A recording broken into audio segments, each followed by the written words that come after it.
They wore black uniforms, polished boots echoed across the cold gravel, their eyes were sharp, their movements rehearsed, their voices trained for command, they carried death in their gaze, and the banality of evil in their hands. They were not mythical monsters, they had no horns, no fangs, no black wings, they were ordinary men, and women, people who were once children, who had families, pets, dreams.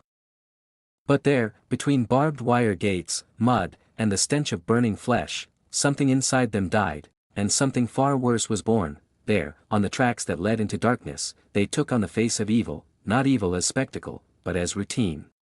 As a choice. As silence in the face of screams.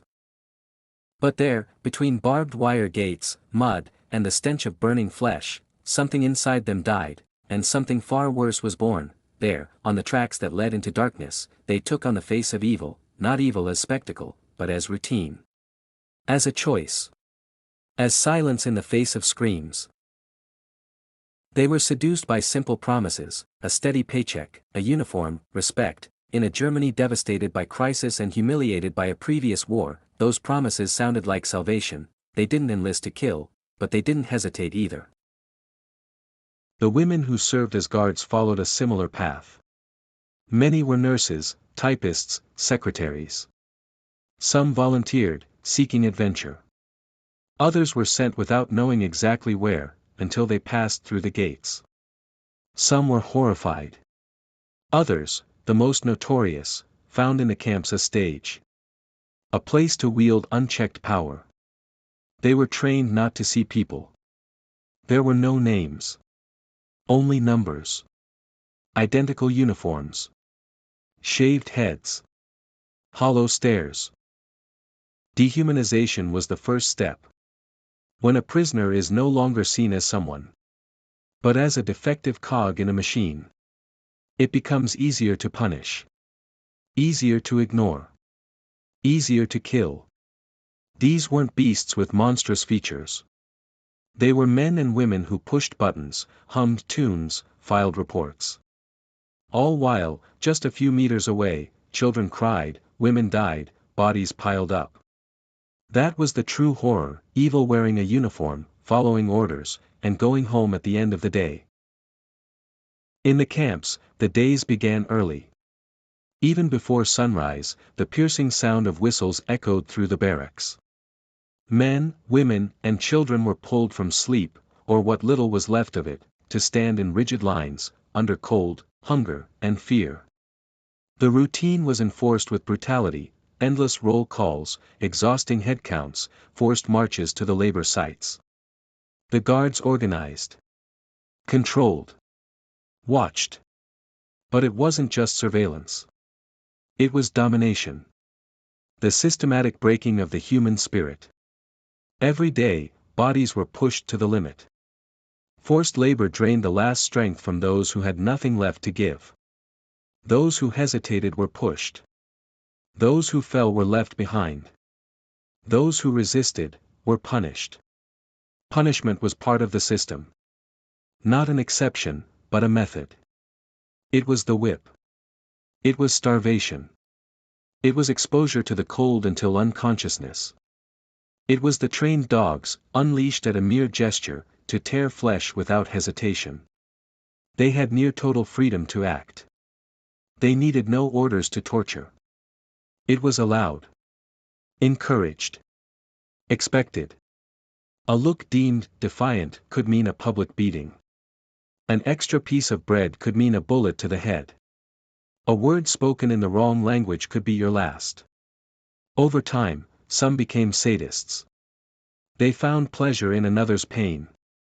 Others simply stopped reacting.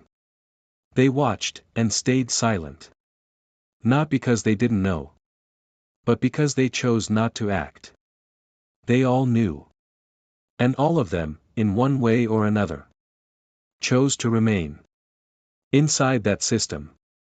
Inside that machinery of death. What makes someone wake up every day to guard, humiliate, and kill?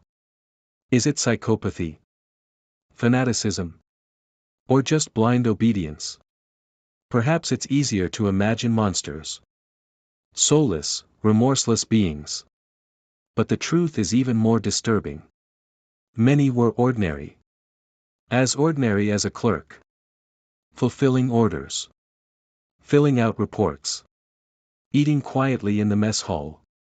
Going home at the end of their shift.